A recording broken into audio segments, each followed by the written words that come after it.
গত বৃহস্পতিবার আমাদের যে ক্যাবিনেট মিটিং ছিল সেখানে সিদ্ধান্ত হয়েছে গণভবনকে একটি জাদুঘরে রূপান্তরের মাধ্যমে জনগণের জন্য উন্মুক্ত করে দেওয়া হবে। আমরা 2024 সালের জুলাইয়ের যেই গণঅভ্যুত্থান, সেই গণঅভ্যুত্থানের স্মৃতি এবং এই ফ্যাসিবাদী যেই শাসন, এই শাসনের সময়কার যেই জনগণের উপর যে অত্যাচার, নিপীড়ন, গুম, খুনের যেই স্মৃতিগুলো আছে সেগুলো সংরক্ষণ করে সেই উদ্দেশ্যেই প্রাথমিক ভিজিট করতে এসেছি এবং একটা কমিটি করার মাধ্যমে স্থাপত্য শিল্পী এবং আর্কিটেক্টদেরকে নিয়ে, যারা জাদুঘর বিশেষজ্ঞ আছেন, তাদেরকে নিয়ে একটি কমিটি করে দেওয়ার মাধ্যমে এটার কার্যক্রম শুরু হবে।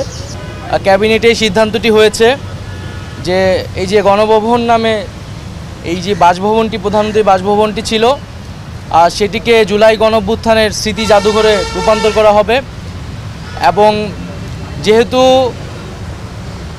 36শে জুলাই অথবা 5ই আগস্ট জনগণ এইটি জয় করেছে এবং অনেক রক্তের এবং আত্মত্যাগের ভিতর দিয়ে আমরা কিন্তু এই 5ই আগস্টের মুহূর্তটি পেয়েছি।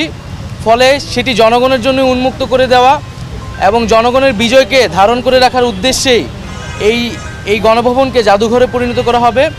এবং এটি শুধু বাংলাদেশেই নয়, আমরা পৃথিবীর বুকে একটি নিদর্শন হিসেবে রাখতে চাই যে কোনো স্বৈরাচারী, ফ্যাসিস্ট, খুনি রাষ্ট্রনায়কদের আসলে কি পরিণত হয় এবং জনগণই যে আসল মালিকানার এবং ক্ষমতার মালিক, সেই বিষয়টিকে একটি নিদর্শন হিসেবে পুরো পৃথিবীর বুকে রাখার জন্যই আমরা এই গণভবনটিকে জুলাই গণঅভ্যুত্থানের স্মৃতি জাদুঘরে পরিণত করার সিদ্ধান্ত নিয়েছি সরকারের পক্ষ থেকে।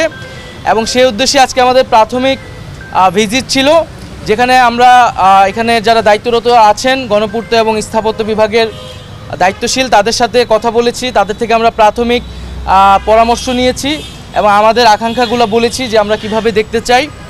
এবং একটি ফর্মাল কমিটি করার জন্য নির্দেশ দেওয়া হয়েছে।